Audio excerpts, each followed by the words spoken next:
It's Caroline. Let's do a crisis plan today. So you're going to log in, of course, to your membership, and then you're going to cruise over here to the crisis plan, and you are going to click that button, and it will open up the layout grid. This is where you would have found the training video. Here's where we're going to create the plans. Over here, we're going to view any plans we've made in the past, and down here it discusses best practices for your crisis plans. So let's go ahead and click on the crisis plan creation page. These tabs here at the top will get you back to either the main dashboard or the crisis plan dashboard. So we're going to make a crisis plan today for Humpty Dumpty. The date auto-filled. I am filming this in August. So we're going to go ahead and put Humpty's name here.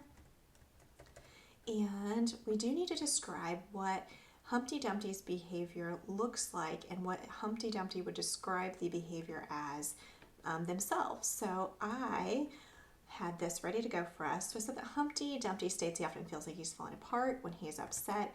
He often wants to sit alone on a wall. If he feels emotionally fragile, he needs a full team to support him with his physical needs.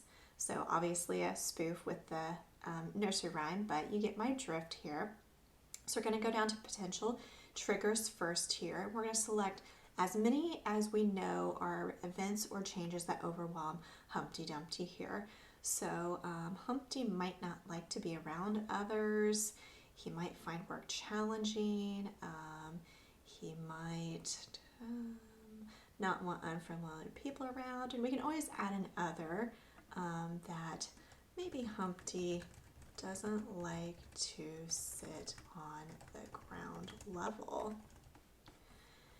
And then over here for early warning signs, just anything that we know is an early warning sign that a crisis could be on its way. So Humpty might start complaining, he might start crying. There's going to be some isolation and head up to that wall, of course. And we could do some other things. We could add another here as well if we want, but I'm just going to go with those right now. So communication for the crisis team, who needs to be notified. So we're going to go ahead and add myself to this one first. And I am a teacher, and I'm going to put my name here, and I'm going to put my phone number in as well. And then I'm going to add me in there. And then all my information is going to come up over here.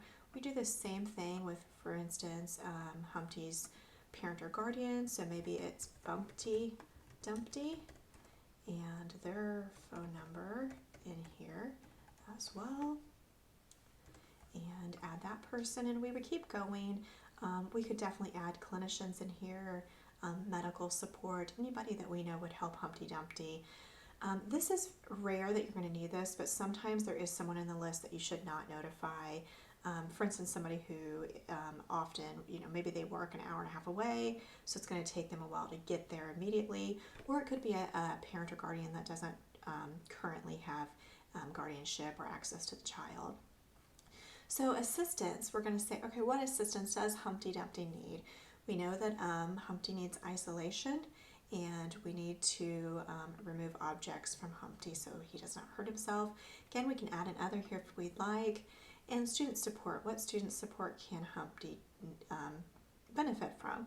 We're going to say definitely not talking, and we're going to give Humpty some movement or exercise. Maybe he can climb up high. Services, yes, of course, if he needs first aid or a mobile crisis team. He did say he sometimes needs people to put him back together again. And other, maybe Humpty needs a snack before or after lunch, if irritable. Okay, and then any prescribed medication that Humpty has. Obviously, we wouldn't typically put vitamins in here, but we're just going to make this one up. And we're going to say he does that one time daily. And we would go through and add whatever medications we would need, as many lines as we need. Anything additional that we might want to note here. So for instance, I might want to say, for more information, see Humpty's behavior plan. And I'm going to submit this. And once we submit it, we're going to go ahead and head to our grid here our grid popped right up, so I'm going to click here on the PDF. It's going to pop that up. You do have to have your pop-up blockers turned off so that we can get our crisis plan to pop right up here. So we can see here's Humpty's name, the date that we did it today, how Humpty describes his crisis, potential triggers for changes, along with early warning signs, everybody who should be contacted if there's an issue, and the assistance provided, the medication and dosage, and any additional notes that go here. And if you are in the middle of a team meeting and you're making this plan, you can always add the notes from the meeting as well. Now let's close that out, and let's say that we need to go back to here because we noticed that we needed to edit something important. So we're going to come back here and say, no, actually we know that Humpty is not, well, he also is shaking and rocking. Maybe we want to add that one as well. And we want to say,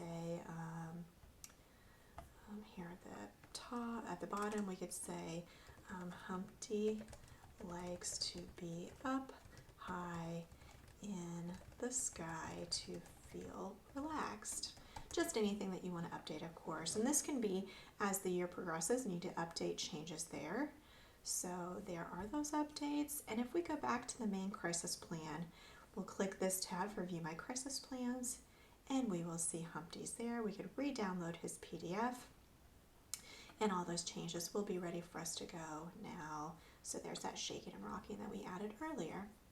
And the very last page is a reminder that you're amazing. You made your crisis plan write itself, and here's a link to get back if you need, when you need to write another report. Of course, you can always delete this page and then directly upload this to whatever system you're using for documentation. All right, that is how you do a crisis plan. Good luck, and thanks for helping children.